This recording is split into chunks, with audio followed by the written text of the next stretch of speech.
Diputado, quisiera Hola. preguntarle respecto al proceso de consejeros, Sí. de la elección de consejeros del INE. Uno, ¿qué están previendo en cuanto a tiempos? Si se mantiene como esta cuestión, ayer ya nos platicaba el diputado Mier, que se han hecho algunos ajustes incluso de calendario. Sí. ¿Qué complicaciones podrían hallar precisamente para la elección de los consejeros en cuanto a los acuerdos que se pueda llegar a generar precisamente para primero conformar el comité y después para hacer esta modificación de la convocatoria? Sí. En cumplimiento del fallo del tribunal, ya que ayer el coordinador Mier hablaba incluso de que pues habría que resolver primero esta primera parte para no caer en una cuestión de desacato que pudiera pues invalidar o incluso motivar otras acciones contra el Congreso de la Unión. Claro. Bueno, comentarte primero que la convocatoria que se había aprobado y que fue confirmada en su gran mayoría, salvo en 3 porciones que tenían que ver con la participación del comité técnico para rendirle informes a la Junta de Coordinación Política, el tema de ser más precisos en cuanto a la paridad y la cuestión de separar las convocatorias de la presidencia de las consejerías del propio instituto. Pues nos está llevando a modificar efectivamente el calendario. Pero la Cámara no fue omisa, o sea, la Cámara tomó el tiempo prudente, los plazos eran extensos, había periodos de reflexión muy importantes, se permitía un examen por escrito, la etapa de las entrevistas, incluso algunos días para que la ciudadanía pudiera objetar o expresarse en torno a los semifinalistas. No eran los últimos, pero sí a partir de que hay 100 perfiles ya podía haber participación de la ciudadanía. Tendremos que compactar la convocatoria para poder estar en tiempo al 4 de abril, que es cuando se quedarían vacantes esos espacios, porque el 3 termina el periodo de los 4 consejeros que salen. O sea, a mí me parece muy prudente el diálogo con los magistrados. La verdad es que sí viene a dificultar el proceso porque íbamos en tiempo, pero pues es responsabilidad del tribunal que modifica la jugada, digamos, cuando ya está en marcha, y ahora pues habrá que realizar esos ajustes. A mí me parece muy importante que siga el examen escrito. Quizá tenga que reducirse los porcentajes de quienes van afrontando las siguientes etapas. Por ejemplo, en la convocatoria inicial, solo el 50% con mejor resultado en el examen escrito pasaba a la siguiente fase. Quizá ahora tenga que ser solamente el 40 o el 30% para depurar más rápido, de tal manera que las entrevistas también en la fase semifinal sean menos que las que estaban pronosticadas, porque eran 100 entrevistas, la convocatoria exigía la presencia de cuando menos 3 integrantes del comité técnico asesor y se daba un plazo más o menos de una semana para desarrollar las entrevistas. Todo eso se tendría que compactar o dialogar con el tribunal, primero en un diálogo político y después, en cuanto al cumplimiento de la sentencia, hacer una propuesta por la vía jurídica que nos llevara a extender el proceso más allá del 4 de abril. O sea, yo no creo que haya mayor afectación en que el instituto funcione con 7 integrantes durante algunos días, pero lo más importante es respetar las fases del proceso. Entonces, son esas 2 opciones: o compactamos o se da el diálogo y el tribunal autoriza pasar más allá del 3 de abril. Después de todo, uno de los principales errores del tribunal, que no permitió el cumplimiento de la sentencia, es que vinculó al pleno de la Cámara de Diputados. Y en este momento no hay pleno de la Cámara de Diputados. Eso va a ocurrir hasta el 1 de febrero. Entonces, ¿cómo un órgano que no está instalado va a cumplir una sentencia que le está dictando el tribunal? Oiga, y en la cuestión de pues lo que sigue en la elección de los consejeros, ya tenemos conocimiento de cómo es el proceso, hay fechas de cómo se tendría que llevar al pleno, pero varias veces se ha mencionado por legisladores de Morena sobre todo y del propio coordinador, pues que prácticamente lo ideal sería la insaculación de la Suprema Corte como una parte de pues quitar esta parte de cuotas, de que haya negociaciones y que sea la Corte la que resuelva y a final de cuentas legitime. Si se llegara a esta instancia, ¿no sería pasarle la bolita a la Corte para una labor que debería de cumplir el legislativo, o es simplemente pues una cuestión que ustedes buscan precisamente tener un respaldo y una justificación de quiénes son los nombres, pues sin que haya esta distribución de consejeros? Fíjate que el tema de los sorteos es una medida muy interesante para eliminar precisamente este tipo de afinidades o de deudas políticas. Porque si un sorteo dice que eres consejero, pues tú le debes el cargo a la suerte, no a un partido político o a un dirigente político. Me parece que es una medida muy virtuosa que podría incluso aplicarse para otros cargos relevantes. Recordemos que hay muchos nombramientos que todavía están pendientes, por ejemplo, en el Senado de la República, ¿no? En mi caso, por ejemplo, el Tribunal Electoral de Jalisco, que debería estar integrado por 3 magistrados, está funcionando con 1. Y pues ese no es un tribunal, ese es un juzgado. Solo hay un juez y él toma todas las decisiones, pues es un juzgado, no es un tribunal. Entonces, para evitar el impasse, porque eso genera una afectación al servicio público en sus distintas vertientes, en los distintos poderes u órganos autónomos, a mí me parece que siempre el sorteo va a ser una salida óptima. Y confiamos en la Suprema Corte, no creo que haya ahí ningún problema. ¿Qué tendría que pasar en la Cámara de Diputados para que se llegara a la insaculación en la Corte? Porque también está la insaculación, si no hubiera la mayoría calificada que se requiere en las quintetas, tendría que haber una insaculación de la Cámara. ¿Qué podría pasar para que esa insaculación no se realizara en la Cámara, que tenga que llegar a la Corte? Porque entiendo que pues la única forma en que no se diera la insaculación aquí pues sería una toma de tribuna o una cuestión que realmente impidiera que aquí se hiciera la insaculación. Bueno, yo veo 2 modelos de insaculación, uno en la Cámara, que podría interpretarse en el caso de que no existieran acuerdos, porque hay una pequeña fase en la que la Junta de Coordinación Política remitiría las propuestas no de las quintetas, sino del voto por los consejeros. Me parece que ahí es donde resulta aplicable la insaculación en la Cámara, o posteriormente cuando ya lleguen los perfiles al Pleno, si es que no se logran las 2/3 partes. Y finalmente pues está la opción de la Suprema Corte, pero esa convocatoria se necesita modificar. La nueva convocatoria es la que vamos a tener oportunidad de revisar y de elaborar pues con toda diligencia. Hay que tener en mente que esa primera convocatoria en este momento no está vigente por la resolución del tribunal, entonces no podemos hablar de lo que hubiera ocurrido. Más bien tenemos que estar atentos a cómo sale la segunda convocatoria. Yo siento que por los plazos tendría que traer solamente el sorteo de la Corte si es que no hay acuerdo aquí. Ok, y finalmente hay una disposición respecto ya al tema del plan B de la reforma electoral. Hay una parte en la que cambian el inicio de las campañas a noviembre. Digamos que son 3 semanas. ¿3 semanas? Sí, es un ajuste de menos de un mes. Ok. La presentación que están previendo de impugnaciones, porque ya anunciaron por todos lados la oposición que van a impugnar la reforma electoral, incluso todavía sin que se publique en el Diario Oficial de la Federación ni la haya aprobado el Senado.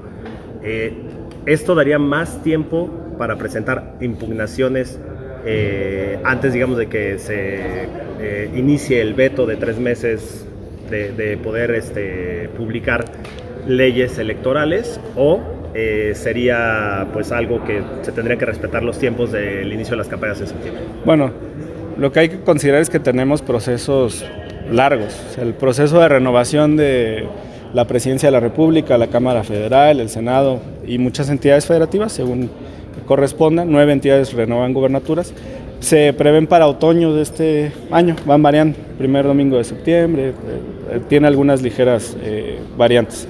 Entonces, hablando de procesos que duran 9 meses hasta la jornada electoral, pero 12 meses hasta la calificación de la elección. Entonces, tener a la ciudadanía un año entero en proceso electoral me parece que es desgastante. Cualquier tiempo que se pueda acortar resulta benéfico. Incluso está en juicio la utilidad del tema de las intercampañas, ¿no? Sobre todo porque a raíz de determinaciones del Tribunal Electoral ya se permite a las coaliciones y a los partidos que postulen precandidatos únicos.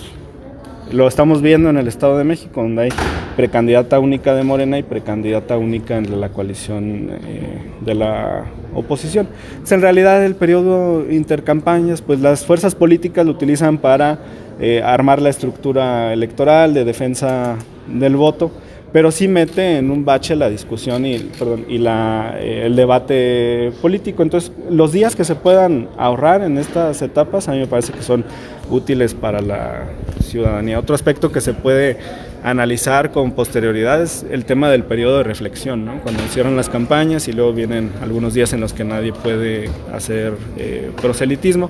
Todas estas son etapas que se pueden ir acortando para tener procesos más eficientes, pero hay garantías para todos. Sobre esta preocupación, por ejemplo, de la reducción de plazos, pues no hay desventaja o ventaja para un partido. Los plazos para hacer campañas son iguales para todos, los plazos para el registro van a ser iguales para todos.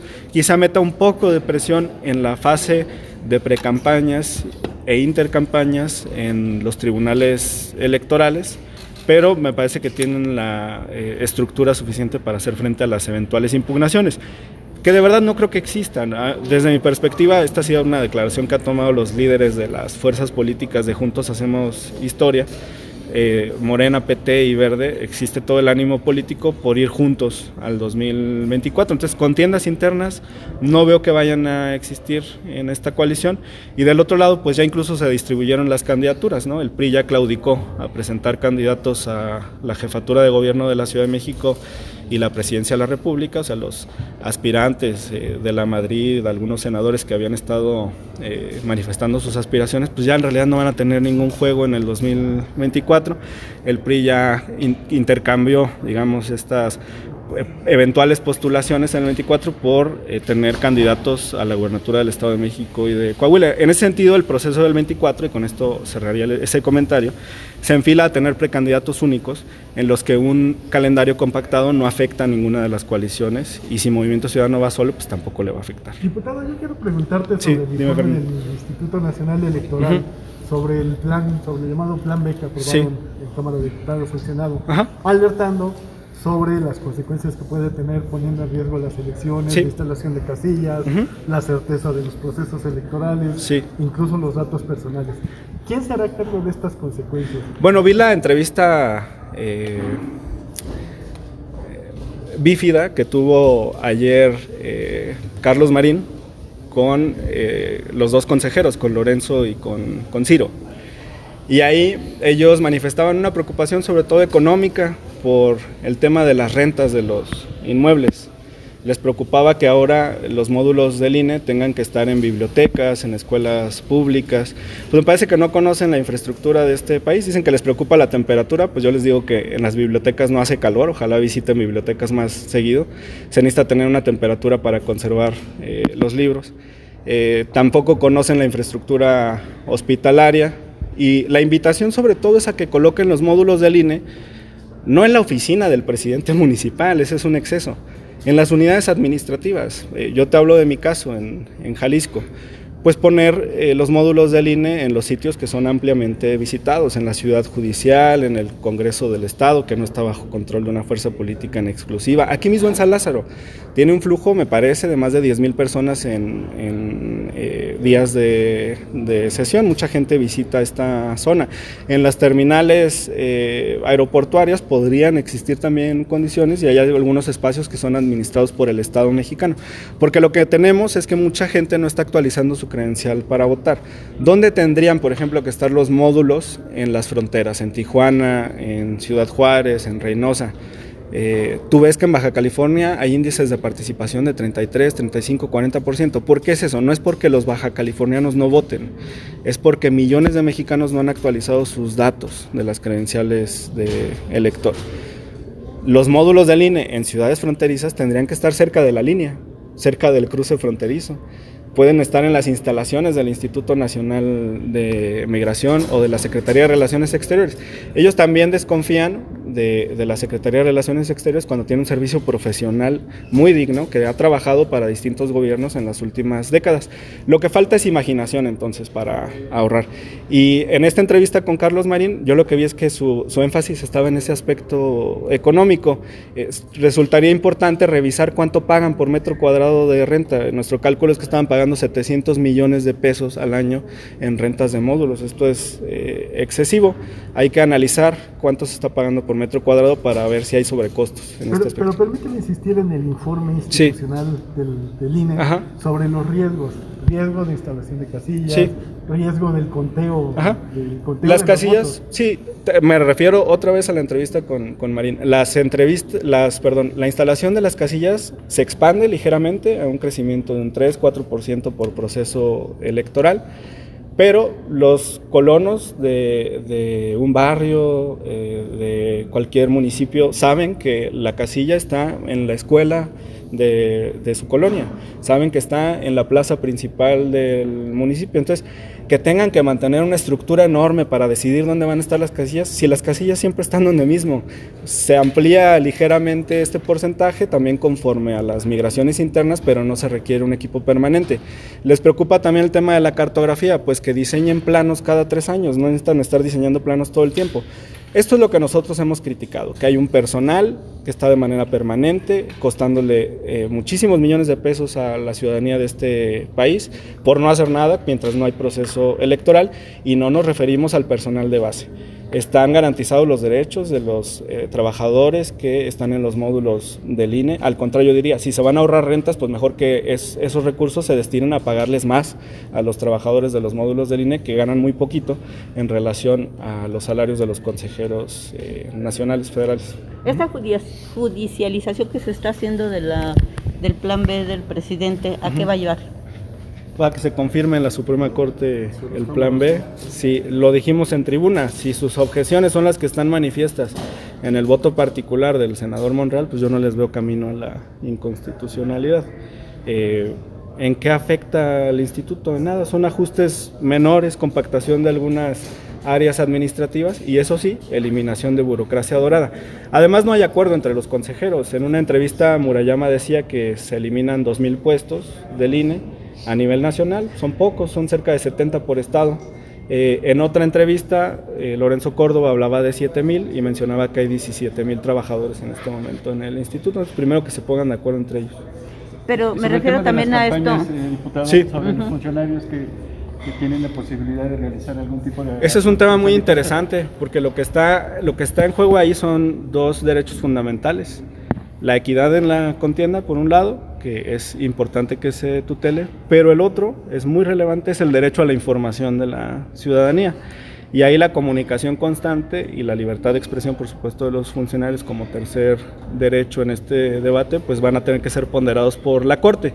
Yo diría que la libertad de expresión de los funcionarios tiene menos peso que el derecho a la información de la ciudadanía, y la Corte tendrá que sopesar ese derecho a la información frente a la equidad en la contienda y determinar la constitucionalidad o no de esta legislación. Nosotros la vamos a acatar. Porque lo que se dice precisamente es eso, que eso no abona a la equidad, el que desde el gobierno algunos empleados o servidores públicos pudieran hacer campaña en favor de algunos candidatos. No es campaña, es libertad de expresión que genera acceso al derecho a la información, que ya está establecido en la Constitución. Si a nosotros pues nos ponen un cubrebocas, una mordaza, no nos permiten hablar, ¿cómo se va a enterar la ciudadanía de lo que estamos haciendo en el Congreso, en los gobiernos estatales, municipales? A mí me parece que es importante que esta discusión pública se celebre en todos los lugares. Ok, muchas gracias a todos. Gracias.